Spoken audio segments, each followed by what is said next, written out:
Hello, good evening everyone. Welcome back to my YouTube channel is at the rate BBS Kushwaha. So bachcho, today the chapter is that we are going to discuss, that is respiration and transportation, class 10 biology chapter.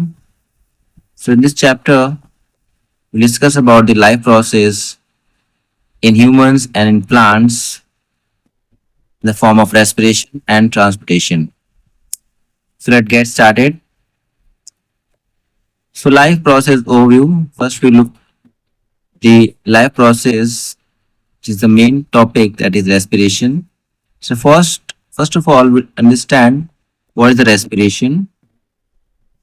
So respiration की अगर हम बात करेंगे तो this is the basic function in living things, that is respiration, and this is the biological process by which cellular food is broken down to release metabolic energy in the form of the ATP.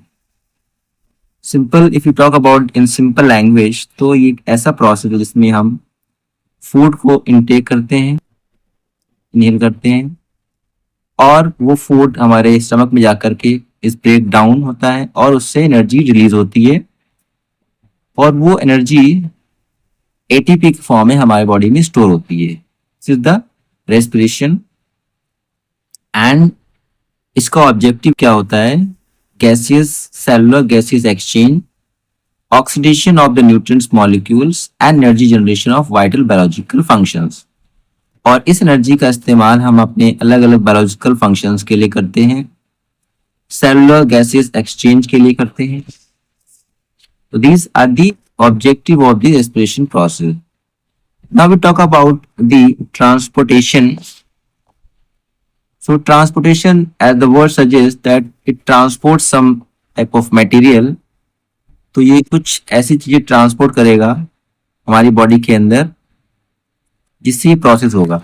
तो if you talk about the definition, so this is the internal circulatory mechanism that carries essential substance like nutrients, gases and hormones across the body tissue.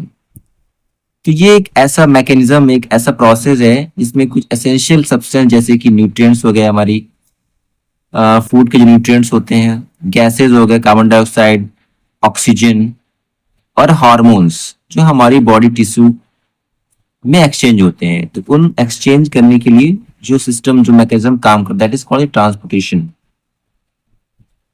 And की objective की बात अगर करें तो इसका main objective होता है ऑक्सीजन और ग्लूकोज को सेल्स तक पहुंचाना, एंड जो भी मेटाबॉलिक वेस्ट प्रोडक्ट डेवलप हुआ है हमारी बॉडी के अंदर उसको रिमूव करना बॉडी से, and maintaining the internal hemostatics, और हमारी बॉडी का टेम्परेचर, बॉडी का सिस्टम टेम्परेचर मेंटेन रखना, ये वर्क होता है ट्रांसपोर्टेशन का.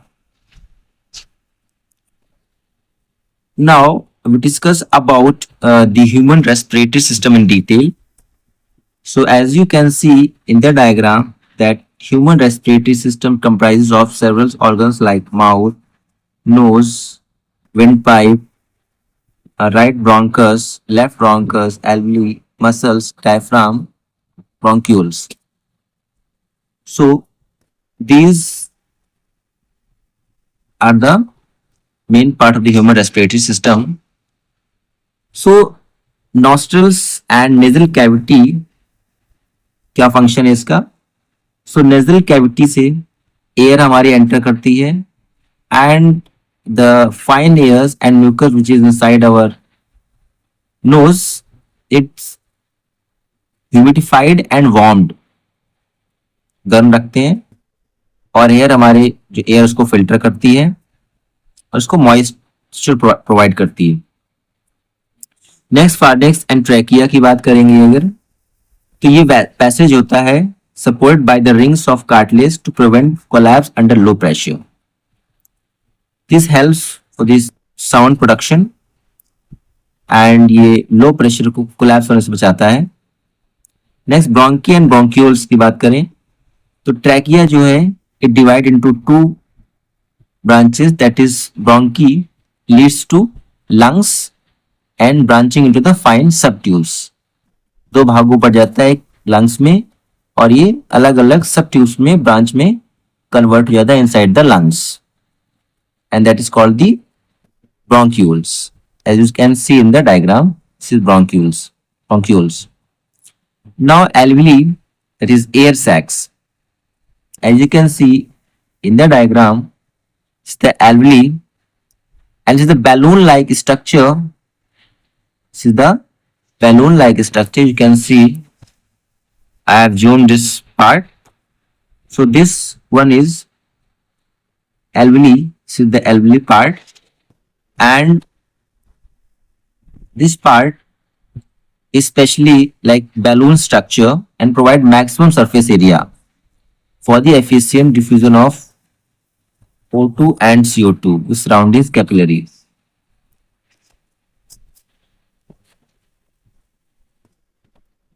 Now let's discuss about the cellular respiration pathways. तो सेल में रेस्पिरेशन का क्या सिस्टम होगा, कैसे वो प्रोसेस अकर होगा, that will discuss in this topic. So here we discuss about the aerobic respiration. These are two types of respiration. There's first with aerobic, second with anaerobic. So aerobic respiration is what? This is occur in the presence of oxygen. ये oxygen की presence में होगा, mitochondria के अंदर होगा, और इसमें 38 ATP energy निकलेगी and CO2 and this is the chemical reaction of this process, aerobic respiration. And next is anaerobic, that is yeast occur in the absence of oxygen, और ये ऑक्सीजन की एब्सेंस में होगा ड्यूरिंग फर्मेंटेशन, इनकम्प्लीट ब्रेकडाउन जब होता है तो उस केस में ये अनएरोबिक रेस्पिरेशन होता है.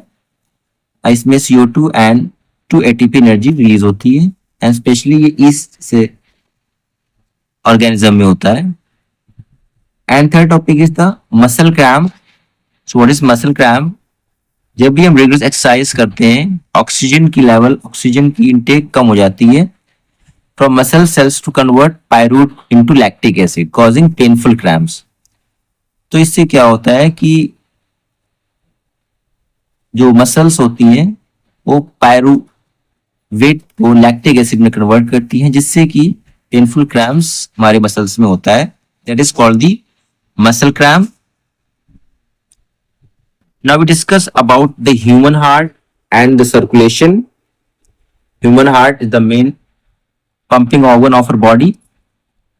So let's get start this little study of the heart. So it has 4 chambers. You can see from the diagram to separate oxygenated blood, that is left atrium and right atrium, from deoxygenated blood, that is right atrium to right ventricle, to ensure high metabolic efficiency. And this is done by double circulation pathway. तो इसमें circulation होता है वो double circulation pathway के जरिए होता है. तो होता है कि सबसे पहले ब्लड जो है हमारा पास करता है left twice during each cycle, like pulmonary veins, जैसे जो कि हार्ट से लंग्स की तरफ और लंग्स से हार्ट की तरफ जाता है. दूसरा होता है सिस्टमैटिक सर्कुलेशन, जो हार्ट से बॉडी की तरफ और बॉडी से हार्ट की तरफ जाएगा. सो सर्कुलेटरी फ्लूइड्स कौन कौन से ह्यूमंस में, इसके बारे में डिस्कस करेंगे. तो फर्स्ट सर्कुलेटरी फ्लूइड का नाम है RBC, that is red blood cells, और इसमें हीमोग्लोबिन होता है. Haemoglobin is high affinity respiratory pigment है that binds and carries oxygen from lungs to the body tissue. ये ऐसा एक पिगमेंट है जो लंग्स से ऑक्सीजन को लेकर के और अलग अलग बॉडी टिश्यूज तक पहुंचाने का काम करता है. सेकेंड है हमारा white blood cells, WBCs and platelets. WBC fight करता है पैथोजेंस के against. Platelets plug leaks and initiate blood clotting at site of injury. तो जब भी हमारी बॉडी में इंजरी होती है तो ये ब्लड क्लॉटिंग को जनरेट करने का काम करता है WBC and platelets. Next is blood plasma. So what is blood plasma? Straw colored fluid matrix transporting dissolved carbon dioxide, nitrogenous waste, salt and nutrients. तो ये एक स्ट्रॉ कलर्ड फ्लूइड है जो ट्रांसपोर्ट करता है कार्बन डाइऑक्साइड को, nitrogenous waste को, नमक को, सॉल्ट को और न्यूट्रिएंट्स को हमारी बॉडी में. Next is lymphatic fluid. These are colourless extra cellular fluid है, लैकिंग आरबीसीज, इसमें आरबीसीज नहीं है. Drain digested fat from intestine and return intestinal due to blood veins. तो ये इंटेस्टाइन से फैट को डाइजेस्ट करता है और इंटेस्टाइनल फ्लूइड को ब्लड वेसल्स तक ले आने का काम लिम्फेटिक फ्लूइड का है. The next topic is respiration in plants. तो अब हम डिस्कस करेंगे कि प्लांट्स में किस तरीके से रेस्पिरेशन होता है. So you can see this is the diagram of the stomata. Guard cells, chloroplast, nucleus, stoma, epidermis, guard sales.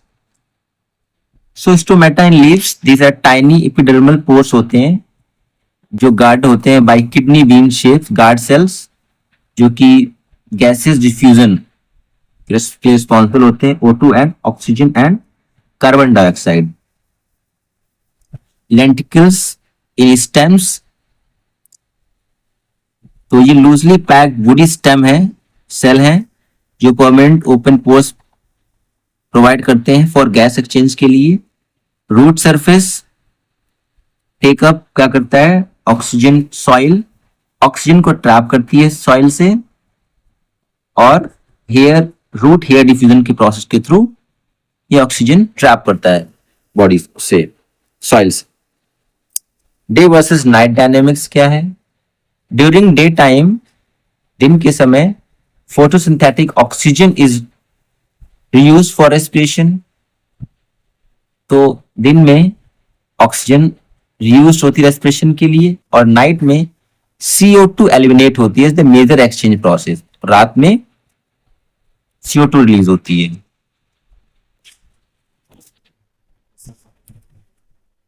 Now water transport via xylem.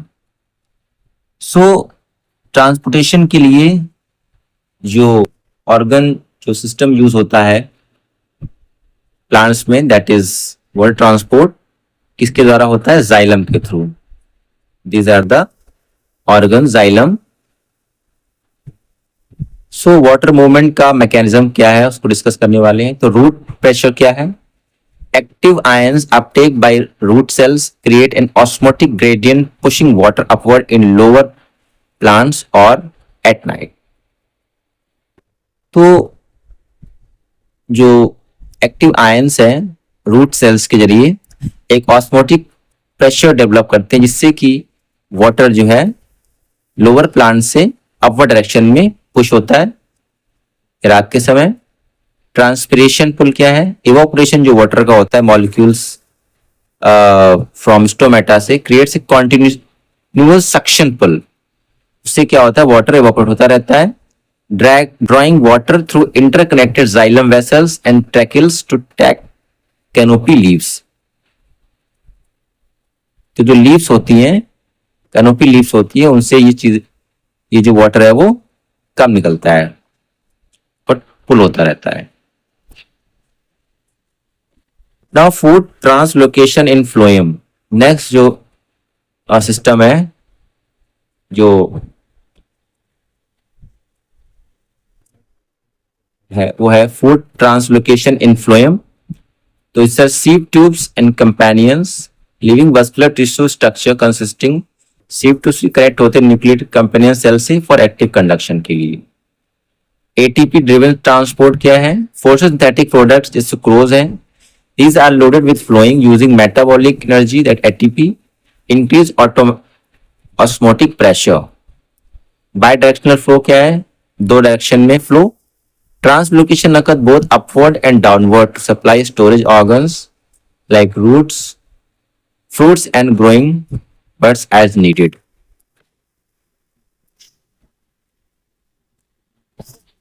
Now we compare humans versus plant comparison. तो parameters की अगर हम बात करें तो human में primary organs हैं heart, lungs and blood vessels. Plants में stomata, lenticels, xylem and phloem. Driving force की बात करें तो मस्कुलर हार्ट पंपिंग प्रेशर है ह्यूमन बींग्स में। प्लांट्स में आपका transpiration pull and osmotic pressure है। फ्लूइड में ब्लड एंड लिम्फ है ह्यूमन बींग में। और प्लांट्स में वाटर विद मिनरल्स सुक्रोज है। डायरेक्शनलिटी की बात करें तो यहाँ पर क्लोज साइकिल लूप सर्कुलेशन है और यहाँ पे unidirectional xylem and by directional phloem का काम करता है।